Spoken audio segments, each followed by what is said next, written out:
नमस्ते सबैजनालाई, म प्रतिमा अधिकारी र आजको यो भिडियोमा चाहिँ म OPPO Reno 3 को अनबक्सिङ र रिभ्यू गर्ने छु। सो OPPO Reno 3 चाहिँ एउटा प्रिमियम मिड रेन्जमा पर्ने स्मार्टफोन हो।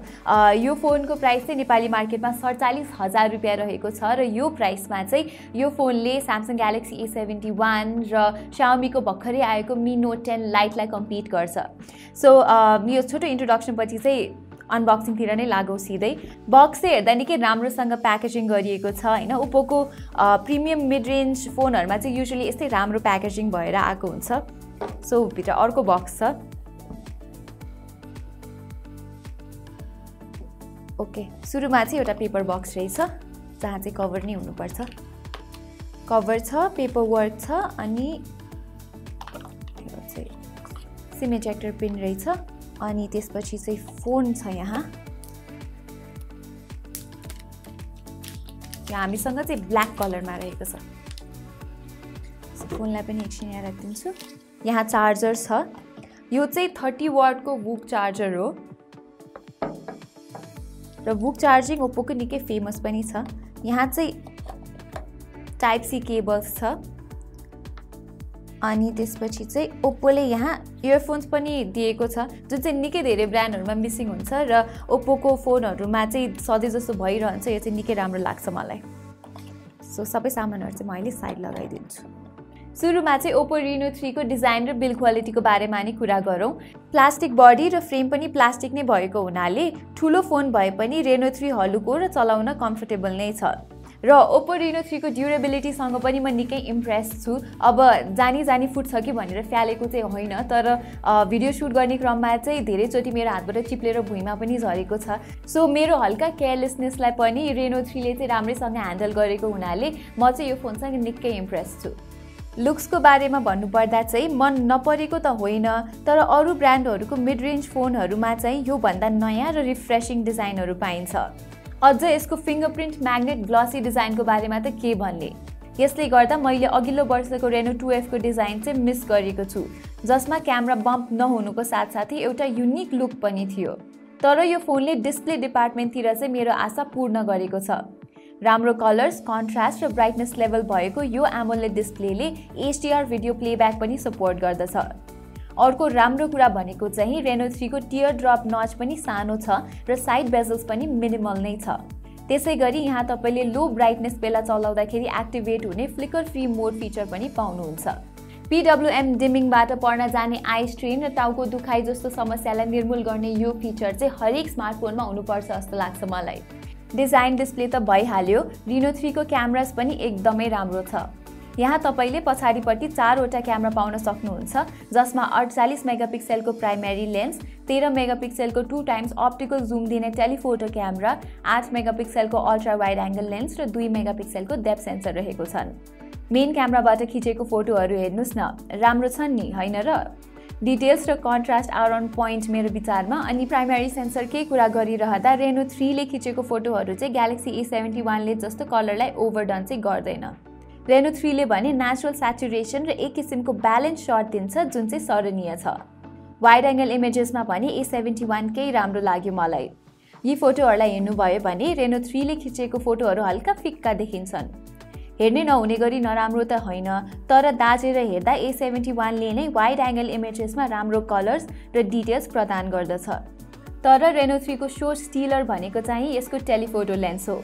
नेटिभली 2 टाइम्स अप्टिकल जुम दिने यो सेन्सरले 5 टाइम्स जुमसम्म पनि राम्रो शट्स खिच्दछ।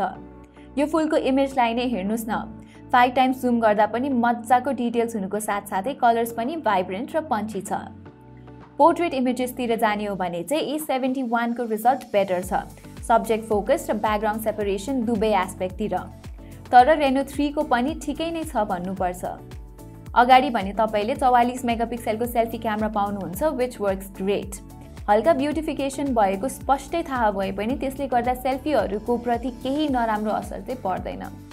अझ फ्रन्ट फेसिङ क्यामेराको इमेजेसहरु राम्रो देखिन्छन् विथआउट लुकिङ अननेचुरल। तर यदि तपाई ब्युटिफाई गर्न नै खोज्नुहुन्छ भने चाहिँ यहाँ छुट्टै अप्सन पनि रहेको छ। त्यसैगरी सेल्फी क्यामेराको ओभर एक्सपोज ब्याकग्राउन्डलाई पनि ब्यालेन्स गर्न सक्ने क्षमता भएको HDR केपेबिलिटी पनि राम्रो छ। अनि मैले Reno 3 र A71 को लो लाइट फोटोग्राफी पनि टेस्ट गरेको थिएँ र Reno 3 ले राम्रो परफर्म गर्न सक्छ भनेर चाहिँ अलमोस्ट इन्स्टेन्टली नै थाहा पाएँ, चाहे त्यो नर्मल मोडमा होस् वा डेडिकेटेड नाइट टाइम मोडमा। यसको इमेजेसहरू चाहिँ वेल लिट हुनुको साथसाथै डिटेल प्रिजर्भेसन पनि राम्रो छ। भिडियोतिर लाग्दाखेरि चाहिँ OPPO Reno 3 मा तपाईले 4K 30 FPS सम्मको भिडियो खिच्न सक्नुहुन्छ। क्यामेरा फोन भनेर मार्केट गरे तापनि यसमा 4K 60 FPS सम्मको फिचर चाहिँ छैन, जुन चाहिँ भएको भए अझै राम्रो हुन्थ्यो। यति भने पनि मलाई Reno 3 बाट खिचिएको भिडियोले निकै इम्प्रेस गरेको छ। प्राइमेरी लेन्सको फोटोहरू जस्तै भिडियोको क्वालिटी पनि एक्सिलेन्ट छ। यहाँ अल्ट्रा स्टेडी मोड भन्ने पनि छ, जसले गर्दा तपाईले 4K 30 FPS सम्म पनि स्टेबल भिडियो खिच्न सक्नुहुन्छ। समग्रमा भन्नुपर्दाखेरि चाहिँ OPPO ले Reno 3 को क्यामेरालाई चाहिँ निकै अप्टिमाइज गर्न सफल भएको छ र राम्रो पोइन्ट टु सुट केपेबिलिटी भएको यो फोनको फोटोग्राफी एस्पेक्टलाई एक शब्दमा भन्नुपर्दा चाहिँ निकै ब्यालेन्स छ। Reno 3 को परफर्मेन्स एस्पेक्ट चाहिँ प्राय जसो अरु मिड रेन्ज OPPO फोनहरु जस्तै अलि डिसअपोइन्टिङ नै छ। यो फोनमा चाहिँ तपाईले MediaTek को 12nm प्रोसेसमा बेस्ड Helio P90 भन्ने चिपसेट पाउनुहुन्छ, जुन चाहिँ 8GB RAM सँग पेयर गरिएको छ र P90 चाहिँ ठिकैको मिड रेन्ज चिपसेट भए पनि कम्पिटिसनसँग दाजेर हेर्दाखेरि चाहिँ it does not perform well.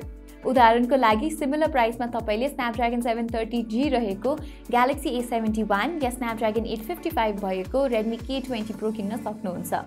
त्यसकारण Helio P90 चिपसेटको मिडियोकर परफर्मेन्स चाहिँ Reno 3 को रियल लाइफ युसेजमा एक्सपिरियन्स गर्न सकिन्छ। उदाहरणको लागि मैले Galaxy A71 चलाएको बेला एकचोटि पनि ल्याग महसुस गरेको थिइन, तर Reno 3 मा भने हेभी मल्टिटास्किङ र हल्का स्ट्रगल गरेको नोटिस हुन्छ। गेमिङतिर लाग्नु पर्दा हाई सेटिङ्स र HD फ्रेम रेट्समा PUBG खेल्दा स्लाइड स्टटर्स र ल्यागी एक्सपिरियन्स हुन्छ, जुन चाहिँ A71 मा तपाईले पाउनुहुन्न। नर्मल युसेजमा भने केही समस्या आउँदैन है। फेरि एप ओपनिङ टाइम फास्ट हुनुको साथसाथै WhatsApp, Instagram जस्तो रेगुलर एपहरू फ्ललेसली चल्छन्। सो यदि तपाई गेमिङलाई कम प्रायोरिटी दिनुहुन्छ भने Reno 3 सफिसिएन्ट नै हुन्छ। तर यस्तो एभरेज चिपसेटको मेन समस्या भनेको चाहिँ तिनीहरूको एजिङ नै हो। यसको मतलब हाई एन्ड चिपसेटहरू चाहिँ 1-2 वर्षपछि पनि राम्रैसँग चलिरहँदा P90 जस्तो चिपसेट भने हरेक नयाँ अपडेट र नयाँ डिमान्डिङ एप्स इन्स्टल गरेपछि यसलाई अलिक धान्न चाहिँ गाह्रो हुन्छ। स्टोरेज भित्र भने Reno 3 मा तपाईले 128GB को सिंगल कन्फिगरेसन पाउनुहुन्छ, जुन चाहिँ जस्तो युजरको लागि पनि मोर देन इनफ नै होला। यहाँ तपाईले माइक्रो SD कार्ड लगाएर स्टोरेजलाई एक्सप्यान्ड पनि गर्न सक्नुहुन्छ। तर यो हाइब्रिड स्लट भएको कारणले SD कार्ड राखेपछि चाहिँ तपाईले डुअल सिम फंक्सनालिटी चाहिँ गुमाउनुहुन्छ।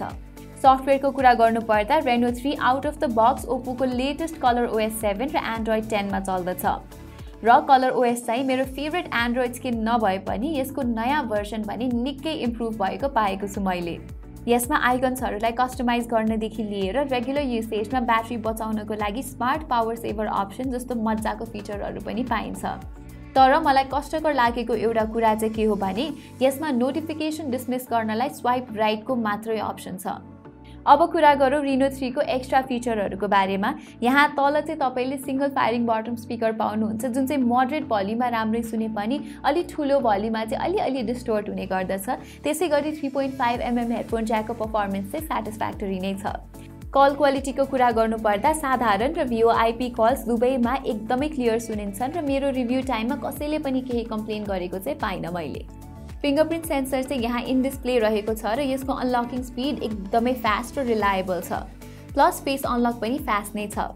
तर फिंगरप्रिन्ट अनलक गरे जस्तो सिक्योर चाहिँ छैन यो, किनभने Reno 3 मा तपाईले dedicated face unlock IR sensor पाउनु हुँदैन। ब्याट्रीतिर लाग्दा यहाँ 4025 mAh को ब्याट्री राखिएको छ, जुन चाहिँ 2020 को स्ट्यान्डर्ड अनुसार अलिक कम नै भए पनि यसको ब्याट्री इन्ड्योरेन्स चाहिँ निकै इम्प्रेसिभ छ, स्पेशली जब तपाई smart power saver option on गर्नुहुन्छ। तर त्यो बिना पनि तपाईले मोडरेट टु हेभी युसेजमा एक दिनको इन्ड्योरेन्स चाहिँ पाउनुहुन्छ।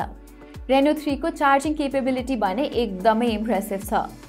बक्स भित्र पाइने 30 वाटको VOOC चार्जरले यो फोनलाई जम्मा 70 मिनेट भित्रै फुल चार्ज गर्न सक्छ।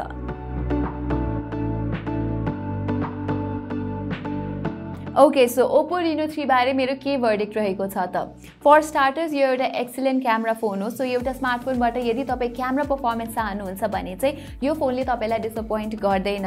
र त्यस्तै गरी यदि तपाई फोनमा धेरै नेटफ्लिक्स र युट्युब जस्तो प्लेटफर्म हेर्नुहुन्छ भने पनि यसको AMOLED डिस्प्लेले तपाईलाई निकै इम्प्रेस गर्नेछ। तर फेरि तपाईले प्रतिस्पर्धी फोनहरुलाई चाहिँ कन्सिडरै गर्नुपर्ने हुन्छ किनभने सिमिलर प्राइसमा चाहिँ तपाईले Redmi K20 Pro स्मार्टफोन पाउनुहुन्छ जसले तपाईलाई निकै बेटर परफर्मेन्स अफर गर्छ सो तपाई कस्तो किसिमको स्मार्टफोन युजर हुनुहुन्छ भन्ने कुरामा पनि निकै भर पर्छ यदि तपाई गेमिङ र परफर्मेन्स सेन्ट्रिक हुनुहुन्छ भने चाहिँ OPPO Reno 3 is not a good option otherwise Reno 3 ले तपाईको हरेक आवश्यकतालाई पूरा गर्न सक्छ सो यही नै थियो हाम्रो OPPO Reno 3 को अनबक्सिङ र रिभ्यू तपाईलाई यो फोन कस्तो लाग्छ भनेर तल कमेन्ट सेक्सनमा भन्न नबिर्सिनु होला र हाम्रो च्यानललाई सब्स्क्राइब गरी बेल आइकन पनि थिच्न नबिर्सिनु होला अहिलेको लागि चाहिँ यति नै धन्यवाद